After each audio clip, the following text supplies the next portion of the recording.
નમસ્કાર મિત્રો, આપણી આ યુટ્યુબ ચેનલમાં આપ સર્વે દર્શક મિત્રોનું હાર્દિક સ્વાગત છે.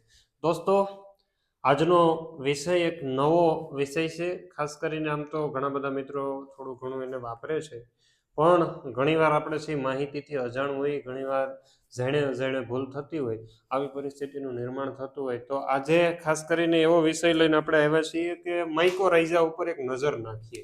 કારણ કે ઘણા બધા ખેડૂત મિત્રો કહેતા હોય કે સાહેબ માઇકોરાઇઝા ઉપર થોડીક માહિતી જો આપવામાં આવે તો વધારે સારું. હમણાંથી ઘણા સમયથી ફોન કે ભાઈ યુરિયા ભેગું અથવા ડીએપી ભેગું 20-20-0-13 ભેગું માઇકોરાઇઝા નાખી દઈએ.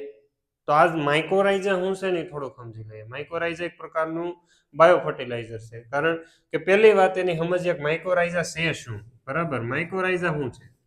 માઇકોરાઇઝા એટલે એક પ્રકારનું ફૂગ. એનું જો નામ છૂટું પાડવામાં આવે, માઇકો મતલબ ફૂગ અને રાઇઝા મતલબ મૂળ. મૂળ ઉપરની એક ફૂગ. કોઈ પણ વનસ્પતિ હોય, કોઈ પણ ઝાડ હોય, તેના મૂળિયા ઉપર વસવાટ કરતી એક ફૂગ એટલે માઇકોરાઇઝા. એટલે ખાસ એ યાદ રાખવાનું છે કે માઇકોરાઇઝા એક પ્રકારની ફૂગ છે.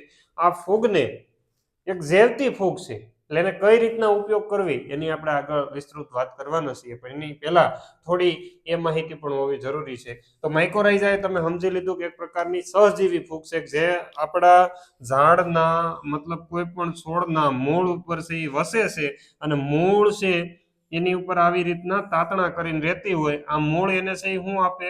ખોરાક આપે, અને આ એને છે પોષક તત્વો લાવીને આપે. પોષક તત્વો વહન કરી અને લાવીને આપે, ભેજ આપે. એટલે એકબીજાના મિત્રો છે, અને મિત્ર વગર ક્યારેય જીત ન કરી શકાય. મિત્ર સારો હોય તો જ આપણી છે જીવનની અંદર ઘણી બધી પ્રગતિ થઈ શકે. એટલે ઝાડનું મૂળ અને માઇકોરાઇઝા એકબીજાના મિત્રો છે, એકબીજા પાસેથી એકબીજાની આપલે કરીને પોતપોતાનું સહજીવી જીવન જીવે, એક પ્રકારની માઇકોરાઇઝા છે. માઇકોરાઇઝા જમીનમાં નાખવી જ પડે? ઘણા બધા મને ફોન કરીને પૂછે છે કે જમીનમાં માઇકોરાઇઝા વાળું ખાતર કે અમારે નાખવાનું થાય તો નાખવું જ પડે? એવું જરૂરી નથી કે માઇકોરાઇઝા તમારે નાખવી જ પડે, પણ જમીનની અંદર ઓટોમેટિકલી માઇકોરાઇઝા હોય. એનું એક ઉદાહરણ તરીકે સમજીએ તો જંગલની અંદર તમે જાઓ તો જંગલના કોઈ પણ ઝાડવામાં ક્યાંય ખામી હોતી નથી. પોષક તત્વો તમારા ઘઉં પીળા પડ્યા, પણ એના ઝાડવા છે પીળા નથી પડતા, કારણ કે ત્યાં માઇકોરાઇઝા એટલે રાઇઝોસ્ફિયર ખૂબ સારું એવું મૂળ ઉપર ડેવલપ થયેલું હોય. એમાં માઇકોરાઇઝા ખૂબ મહત્વનો રોલ ભજવતી હોય. બીજું, ગમે એવો કડીકાળ ઉનાળો પડ્યો હોય, પરંતુ આપણા જે જંગલના ઝાડવા છે ઘણીવાર લીલા લીલા રહે. એની પાછળનું કારણ છે કે માઇકોરાઇઝા એને ઊંડા લેવલથી પણ ભેજ ખેંચીને આપે છે અને ઝાડવું એને ખવડાવે છે. એટલે બે, અને આમાં ક્યારેય એવું નથી હોતું કે ભાઈ હાલો માઇકોરાઇઝાને વનસ્પતિએ ખોરાક આપી દીધો એટલે માઇકોરાઇઝા ભાગી ગઈ. એવું ક્યારેય હોતું નથી. એટલા માટે જમીનની અંદર ઓલરેડી માઇકોરાઇઝા હોય છે, પરંતુ આપણે આપણી જમીનની અંદર રાસાયણિક દવાઓ, રાસાયણિક ખાતરો અને આડેધડ ખેડાણ કરી જે માઇકોરાઇઝા નામની મિત્ર ફૂગ આપણી જમીનની અંદર રહેતી હતી, એ ફૂગને આપણે નષ્ટ કરી દીધી છે. એ નષ્ટ થઈ ગઈ. એટલા માટે થઈને આપણે બજારમાંથી લાવી અને 4 કિલોના પડીકામાં જે માઇકોરાઇઝા આવે છે, એ માઇકોરાઇઝાને આપણા ઘઉંની અંદર, ચણાની અંદર, કે આપણે જે કોઈ પણ પાક વાવ્યો છે એની અંદર નાખવી પડે છે. એની પાછળનું કારણ એ છે સતત વપરાતી જંતુનાશક, ફૂગનાશક ખાસ કરીને. કારણ કે માઇકોરાઇઝા એક પ્રકારની ફૂગ છે. માઇકો મતલબ તમને કીધું એ પ્રમાણે. તો એ ફૂગ આપણી જમીનની અંદર આપણે મારવા માટે આપણે જે દવાઓ આડેધડ પાઈ છે, એ દવાના કારણે માઇકોરાઇઝા મરી ગઈ છે. જે લોકો જીરુંનું વાવેતર કર્યું છે, ચણાનું વાવેતર કર્યું છે, ઘઉંનું વાવેતર કર્યું છે, એ પાછા થાયોફિનાઇટ મિથાઇલ પાતા હોય, મેટાલેક્ઝિલ એકલું પાતા હોય, અને પાછા વહેથી માઇકોરાઇઝાનો ડોઝ પણ મારતા હોય, એકેયનું રિઝલ્ટ નહીં મળે. કારણ કે માઇકોરાઇઝા તમે નાખ્યું એ તમારો ખર્ચો વ્યર્થ ગયો. તમે ફૂગનાશક નાખી ને ફૂગનાશકમાં માઇકોરાઇઝા મરી ગઈ છે, એટલે હવે તમને પરિણામ મળવાની કોઈ શક્યતા નથી. એટલે જે મિત્રોએ ફૂગનાશકના ડોઝ આપ્યા હોય જમીનની અંદર, તો એ મિત્રોએ અઠવાડિયા 15 દિવસ સુધી માઇકોરાઇઝા આપી શકાય નહીં. એટલે ખાસ યાદ રાખજો. આ સાથે સાથે યાદ આવ્યું એટલે તમને કહી દો. એટલે જમીનમાં જો નાખો તો વધારે સારું, ફરજિયાત એવું હોતું નથી, પણ માઇકોરાઇઝા નાખો તો સારું. કારણ કે માઇકોરાઇઝા ફોસ્ફરસ, ઝિંક અને કોપર જેવા તત્વોને ઓગાળી અને આપણા છોડને આપે છે. કારણ કે આ તત્વો એવા છે, ફોસ્ફરસ ને ઝિંક, એ એક જગ્યાએ પડ્યા જ રહી, વહન પામતા નથી. તો માઇકોરાઇઝા છે એને વહન કરાવવાનું કામ કરે છે. બીજું માઇકોરાઇઝાના ખાસ કરીને ફાયદા શું થાય આપણે ટૂંકની અંદર અહીંયા માહિતી મેળવવાની છે. ઘણા બધાને અડચણ થશે કે સાહેબ વિડીયો ટૂંકો બનાવો, પરંતુ માહિતી પૂરતી આપવી એ મારી ફરજ બનતી હોય છે. જેટલી પણ માહિતી માઇકોરાઇઝા બાબતની મારી પાસે અવેલેબલ છે એટલી માઇકોરાઇઝાની માહિતી તમને આ એક જ વિડીયોની અંદર આપવાની છે. એટલે શાંતિથી નિરાંતે સમય કાઢીને થોડુંક નિહાળજો તો તમને મજા આવશે. અને માહિતી સારી લાગતી હોય તો વિડીયોને લાઈક કરવાનું, અન્ય લોકોને આ માહિતી શેર કરવાનું, એટલે તમારા વોટ્સએપ ગ્રુપમાં તમારા સગાવાલાને મોકલવાનું ભૂલતા નહીં. બીજી વાત મહત્વની એ છે કે ચેનલ ઉપર નવા હોય તો ચેનલને સબસ્ક્રાઇબ કરી દેજો. હજી સુધી જૂના હોય સબસ્ક્રાઇબ ન કરી હોય તોય સબસ્ક્રાઇબ કરી દેજો, અને બાજુમાં બેલ આઇકોન ઉપર ક્લિક કરી દેજો, જેથી કરીને અવારનવાર આવી બધી માહિતી તમારા સુધી પહોંચે. કારણ કે આપણે ખેડૂતને સુખી કરવાના હેતુથી આપણે આ દિશાની અંદર પગલું ભર્યું છે. તો આ યજ્ઞની અંદર તમે પણ સહભાગી થાવ એવી હું અપેક્ષા રાખું છું. દોસ્તો, માઇકોરાઇઝાના ઘણા બધા ફાયદા છે. પહેલો ફાયદો એવો છે કે માઇકોરાઇઝા જમીનને પોચી અને ભરભરી રાખે છે. કારણ કે ફૂગ જીવતી છે, જીવતી ફૂગનું વહન થાય, જીવતી ફૂગ આડાવળી એની અંદર કામગીરી કરતી હોય એટલે જમીન છે એ પોચી અને ભરભરી રહે છે. એટલે પહેલો ફાયદો જમીનની ભૌતિક પરિસ્થિતિની અંદર સુધાર થાય. ભૌતિક પરિસ્થિતિની અંદર સુધાર થાય એટલે જમીન પોચી અને ભરભરી થાય. પોચી અને ભરભરી થાય એટલે આપણા છોડના મૂળ ઊંડે સુધી જઈ શકે. બીજો ફાયદો માઇકોરાઇઝાનો એવો છે કે મેં તમને અગાઉ જણાવ્યું એ પ્રમાણે ફોસ્ફરસ માટે ખૂબ અગત્યની છે. કારણ કે ફોસ્ફરસ સોલ્યુબિલાઇઝિંગ માઇકોરાઇઝા હોય છે, બરોબર.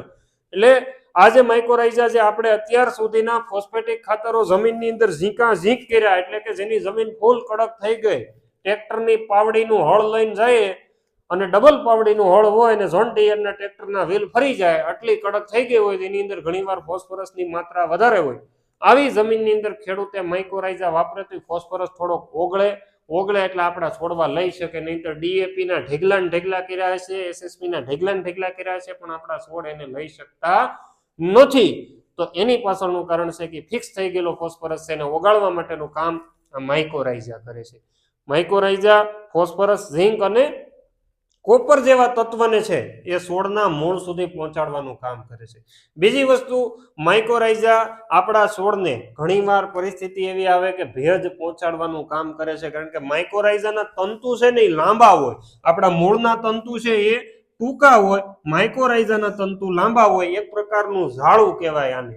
આ ઝાડું છે એ ગમે એટલો ભેજ આસપાસમાં હશે, પોષક તત્વો હશે, તો એ આપણા છોડને પુગાડવાનું કામ, પહોંચાડવાનું કામ કરે છે. એટલે એ ત્રીજો ફાયદો આપણા માટે ખૂબ અગત્યનો છે. ચોથો ફાયદો, આપણા છોડના મૂળ ઉપર જે મૂળના રોગો થાય છે એ રોગો, કારણ કે મૂળ ઉપર આ માઇકોરાઇઝા ગોઠવાયેલી છે. કોઈ પણ વનસ્પતિનું તમે આમ મૂળ લઈ લો તો એની આસપાસથી આમ માઇકોરાઇઝા આમ ગોઠવાઈ ગયેલી હોય. હવે જ્યારે એની ઉપર કોઈ બાહ્ય ફૂગ, જે દુશ્મન ફૂગ તરીકે આપણે એને ઓળખીએ છીએ, દુશ્મન બેક્ટેરિયા હોય કે દુશ્મન ફૂગ હોય, જેની ઉપર એટેક કરશે ત્યારે પહેલો એટેક કોની ઉપર થશે? રાજા પેલા સૈનિક ઉપર એનો અટેક થાય. કારણ કે સૈનિકો એના માટે તો મૂળના સૈનિકો છે માઇકોરાઇઝા, કારણ કે એનું એને ખાધું છે. તો આ વસ્તુ છે એવી છે કે જે આપણી દુશ્મન ફૂગ આવી છે એની ફૂગ સામે પેલા લડી લેશે અને થાકી જશે તો જ આપણા મૂળને રોગ થશે. નહીતર જો એ લડી લેશે તો આપણા મૂળને કોઈ રોગ થતો નથી. એટલે દુશ્મન સામે રક્ષણ આપવાનું કામ પણ માઇકોરાઇઝા કરે છે. એટલે મૂળજન્ય રોગો છે એની સામે પણ માઇકોરાઇઝા ઘણી બધી ખૂબ સારી એવી ફાયદાકારક છે. એટલે આવી બધી માઇકોરાઇઝાના ઘણા બધા ફાયદા રહેતા હોય છે. તો એ ખાસ તમારે ધ્યાને લઈ અને માઇકોરાઇઝાનો આપણે ઉપયોગ કરવો જોઈએ. ડોઝ વાપરવાનો હોય તો મિત્રો બજારની અંદર ઘણા બધા પ્રકારના માઇકોરાઇઝા આવે છે. માઇક્રોફોર્મની અંદર આવે છે, મેક્રોફોર્મની અંદર આવે, પણ અત્યારના મેજોરિટી જે કેપ્સ્યુલેટેડ ફોર્મની અંદર 4 કિલોના પેકેટમાં જે માઇકોરાઇઝા બજારની અંદર આવે છે એ માઇકોરાઇઝા આપણે 1 વીઘે 2 કિલો માઇકોરાઇઝા વાપરવાથી આપણને ખૂબ સારા પરિણામો મળે છે. માઇકોરાઇઝા કઈ રીતના વાપરવી, આજની સ્થિતિ છે ને મિત્રો બહુ અગત્યની છે. કારણ કે ઘણાને ખબર નથી, બેઠા છે એ વેચાણ કરવા માટે થઈને માઇકોરાઇઝા ઝીંકાઝીંક થતા હોય. પણ ખાસ અગત્યની વાત એ છે કે માઇકોરાઇઝા કોની સાથે સારું પરિણામ આપશે. ઘણા બધા અત્યારે જે જીરુની અંદર ડોઝ નાખી રહ્યા છે, અથવા તો અત્યારે જે ઘઉંની અંદર કે ચણાની અંદર ડોઝ નાખી રહ્યા છે, તો એ એમોનિયમ સલ્ફેટ ખાતર લે, એમોનિયમ સલ્ફેટ ખાતર સાથે થોડું ઘણું ફૂગનાશક મિક્સ કરે. એ ફૂગનાશકને મિક્સ કરી અને પછી પાછું 2 દી રહેવા દે કે 1 દી રહેવા દે કે તાત્કાલિક માઇક્રોરાઇઝા ને ભેગું કરે અને ઓલા દુકાનવાળા કે ના ના તાત્કાલિક નાખવું હોય તો હાલે, એમાં કઈ વાંધો નહીં. અરે ભલામણા માઇક્રોરાઇઝા ફૂગ હતું ને ઓલું ફૂગ નાશક હતું, આ બે ક્યારે હાલે નહીં. માઇક્રોરાઇઝા નાખવું હોય તો તમે એને દેશી ખાતર અથવા એરંડી લીંબોળીનો ખોળ અથવા મગફળીનો ખોળ આની સાથે મિક્સ કરીને ઉપયોગ કરશો, તમને દમદાર તાકાતવાળું રિઝલ્ટ મળશે. પરંતુ તમે જો બીજા કોઈ ખાતરો સાથે મિક્સ કરવા જશો તો તમને થોડું ઘણું પરિણામ ઓછું મળતું હોય પણ પરિણામ મળે છે. કેપ્સ્યુલેટેડ ફોર્મના અત્યારના જે માઇક્રોરાઇઝા આપે છે એ બજારની અંદર જે મળતા માઇક્રોરાઇઝા તમે ખાતરો, દાણાદાર ખાતરો કે જે ઓગળતા નથી, આવા ખાતરો સાથે મિક્સ કરીને આપશો તમને પરિણામ સારા મળશે. બીજી વાત એવી છે પણ એમાં ફૂગનાશક ખાસ કરીને ઉપયોગ કરી શકાય નહીં. સાયન્સ એન્ડ ટેકનોલોજી, વિજ્ઞાન એવું કહે છે માઇક્રોરાઇઝાને દેશી ખાતર અથવા એરંડી લીંબોળીના ખોળ સાથે જ નાખવું જોઈએ, અન્ય કોઈ સાથે નાખવું જોઈએ નહીં. પરંતુ આપણે આપણી સુવિધા માટે થઈ અને આપણે છે એ આ બધી વસ્તુનો ઉપયોગ ખાતરો સાથે મિક્સ કરવા લાગ્યા છે. એની કરતા જો રેતી સાથે મિક્સ કરીને આપવામાં આવે તો પણ પરિણામ સારા મળે છે. ખાસ યાદ રાખજો, માઇક્રોરાઇઝાને ખાતરો કરતા જો રેતી સાથે મિક્સ કરવામાં આવે તો દમદાર અને તાકાતવાળું રિઝલ્ટ આપે છે. એટલે માઇક્રોરાઇઝાને વાપરવાની પદ્ધતિ તમારા માટે ખાસ ઉપયોગી છે. કેવા પ્રકારના પાકમાં માઇક્રોરાઇઝા વાપરવું જોઈએ એ ખૂબ અગત્યનું છે, કારણ કે ઘણા એવા પાકો આવે છે જેમાં માઇક્રોરાઇઝા વાપરવાનો અર્થ કોઈ નીકળતો નથી, ખાલી ખર્ચો કરવાનો રહે છે. તો માઇક્રોરાઇઝા ખાસ કરીને અત્યારના વવાતા મોટા ભાગના પાકો, એમાં 90 થી 95% પાકની અંદર માઇક્રોરાઇઝા તમે વાપરી શકો છો. પરંતુ કેસી ફેમિલી જેની અંદર કોબી હોય, ફ્લાવર હોય, રાયડો હોય, પાલક હોય, પાલકની ફેમિલી છે અલગ આવે પણ પાલકમાં આ વાપરી શકાતું નથી, બીટની અંદર આ વાપરી શકાતું નથી. પરંતુ કોબી, રાયડો, સરસવ કે આ પાકોનું જેનું વાવેતર કર્યું છે, કોલીફ્લાવર હોય કે પછી બ્રાકોલી હોય, તો આની અંદર માઇક્રોરાઇઝા વાપરી શકાતું નથી, એમાં કોઈ કામ કરતું નથી. વધારાના 2 પાક મેં તમને પાલક અને બીટ ગણાવ્યા, એમાં પણ આ કામ કરતું નથી. માઇક્રોરાઇઝા સૌથી બેસ્ટ કામ શેમાં કરશે? તો માઇક્રોરાઇઝાનું સૌથી બેસ્ટ કામ તમને મકાઈની અંદર મળશે, બાજરીની અંદર મળશે, જુવારની અંદર મળશે. આ 3 પાકો છે એને આપણે માઇક્રોરાઇઝાનું માયકું કહેવાય. માયકું એટલે માવતર. ત્યાં તો એ ખૂબ ખુલીને કામ કરે છે, ખૂબ સારું એવું કામ કરે છે. તો આવી પરિસ્થિતિની અંદર તમે જો કોઈ પણ પાકનું વાવેતર કરો એની સાથે જો મકાઈનું થોડું ઘણું વાવેતર, એટલે આપણા વડવાઓ છે એ સમજી વિચારીને મગફળીનું વાવેતર ભેગી મકાઈની સાંઠ નાખતા. અત્યારે અમારો જે વિસ્તાર છે ગીર સોમનાથ જિલ્લો, તેમાં શેરડી ભેગું ઘણી બધી જગ્યાએ મકાઈનું વાવેતર થાય છે. તો આવા જે પાકો છે એના મૂળ ઉપર માઇક્રોરાઇઝા ખૂબ સારું એવું ડેવલપ થઈ શકે છે, ખૂબ સારો એવો વિકાસ થાય છે. તો આ પાકોની અંદર ખાસ માઇક્રોરાઇઝા વાપરવું જોઈએ. અને માઇક્રોરાઇઝા છેલ્લો પ્રશ્ન, ઘરે મલ્ટીપ્લાય કરી શકાય કે નહીં? ઘણા બધા ખેડૂત મિત્રોના પ્રશ્ન હતા કે માઇક્રોરાઇઝા અમારે ઘરે બનાવવું છે, કેમ અમે ટ્રાયકોડરમાં બહારથી લઈ આવી ને પછી એક બેરલની અંદર 2-3 કિલા ગોળ નાખીને પાણી નાખીને મલ્ટીપ્લાય કરી, એમ માઇક્રોરાઇઝા મલ્ટીપ્લાય થાય કે નહીં? હા, આજ આપણે હવે પાછું થોડું એ પણ શીખી લઈએ, માઇક્રોરાઇઝા મલ્ટીપ્લાય થાય કે નહીં. તો માઇક્રોરાઇઝા તમે જ્યારે લાવો છો બજારમાંથી, એ માઇક્રોરાઇઝા તમારે મકાઈ જેવા પાકોની અંદર, મકાઈ, બાજરો, જુવાર આવા પાકોની અંદર નાખવાનું નહીં. આ મકાઈના ને જુવારના ને બાજરાના જે પાકો છે એના એક નાના એવા એરિયાની અંદર તમે જ્યારે આ માઇક્રોરાઇઝા ઘણું બધું નાખી દો, એમાં દેશી ખાતરનું પ્રમાણ રાખો. આ 1-2 ક્યારાની અંદર જે આપણે માઇક્રોરાઇઝા નાખ્યું છે એને પાણી આપી આ છોડવા મોટા થઈ જાય પછી જ્યારે એને વાઢતા હોય ત્યારે એને વાઢવાના નથી, સીધા ઉપાડી લેવાના છે. એ ઉપાડી લીધા પછી એના મૂળ ઉપર ક્યાંક ક્યાંક માઇક્રોરાઇઝા રહી જતી હોય, પણ એમાં તમે દવા કે ખાતર નાખેલ હોવું જોઈએ નહીં. એટલે પ્રાકૃતિક ખેતી કરતા હોય એનું કામ છે, આપણું કામ નથી. એટલે મલ્ટીપ્લાય કરવું હોય તો થઈ શકે. મકાઈ, બાજરો અને જુવારના મૂળ ઉપર સારામાં સારું ડેવલપ થયેલું હોય, એમાં ખાતર કે દવા નાખેલું હોવું જોઈએ નહીં. અને ઈ મૂળિયા લઈ આપણે એને દેશી ખાતરના ઢગલાની અંદર ભેજ હોય ત્યારે નાખી દેવાના, એટલે માઇક્રોરાઇઝા એની અંદર ડેવલપ થાય. બાકી તમે જે બજારમાંથી લઈ આવ્યા છો 100 ગ્રામનું, 200 ગ્રામનું, 500 ગ્રામનું, 4 કિલોનું, 10 કિલોનું, તો એને બેરલમાં નાખીને, ગોળમાં નાખીને એને મલ્ટીપ્લાય કરી શકાય નહીં, એટલે મલ્ટીપ્લાય બનતી કોશિશ આપણે ઘેરે કરવાનું નથી, કારણ કે આ વસ્તુના ક્યારા કરો, એ પાકે એને ઊભે ઊભા ખેંચ્યા પછી એનો ભૂકો કરો મૂળિયાવનો, અને પછી આપણા દેશી ખાતરની અંદર નાખો ત્યારે મલ્ટીપ્લાય થાય. એટલા સમયની અંદર તો આપણો બીજો પાક પાકીને તૈયાર થઈ ગયો હોય. એટલે બનતી કોશિશ એવી કરવાની કે બજારની અંદર જે સારી સારી કંપનીઓના અથવા જે સહકારી સંસ્થાઓના જે માઇક્રોરાઇઝા મળે છે એનો આપણે ખાસ કરીને ઉપયોગ કરવો જોઈએ. આટલી માહિતી માઇક્રોરાઇઝા વિશે તમને પહોંચાડવાની હતી. સિવાયની વાત કરીએ તો દોસ્તો, માઇક્રોરાઇઝા ક્યાં કામ નહીં કરે અથવા તો માઇક્રોરાઇઝા કોના ખેતરમાં કામ ન કરે, કે જે ખેડૂત અત્યાર સુધી અંધાધૂંધી એને ઘઉંની અંદર યુરિયા કે ડીએપી ખાસ કરીને ફોસ્ફરસ યુક્ત ખાતર નાખ્યું છે, એ ખેડૂતને ફોસ્ફરસ જેના જમીનની અંદર અતિશય અવેલેબલ ફોસ્ફરસ વધારે આવે, જેને ખાતર વધારે નાખી દીધું છે, 20-20-0-13 નાખ્યું, એક ડીએપી નાખ્યું, એમાં છોડને ઇઝીલી ફોસ્ફરસ મળી જાય.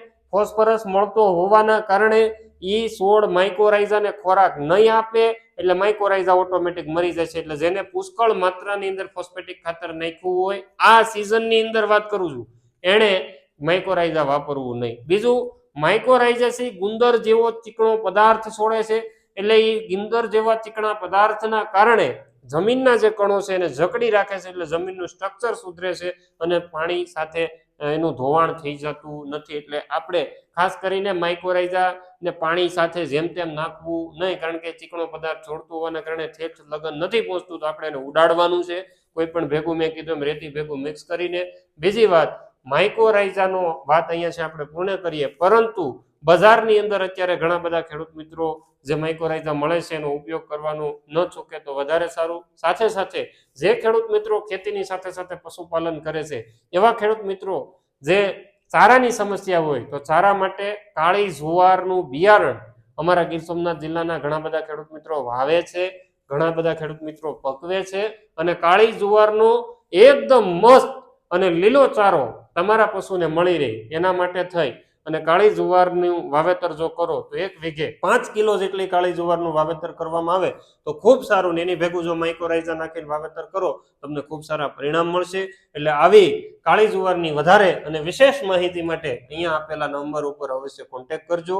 આટલી માહિતી આપીને વિરમું છું. માહિતી ખરેખર સારી લાગી હોય તો ચેનલને લાઈક, શેર અને સબસ્ક્રાઇબ કરવાનું નહીં ભૂલતા. અસ્તુ, આભાર, જય હિન્દ, ભારત માતા કી જય.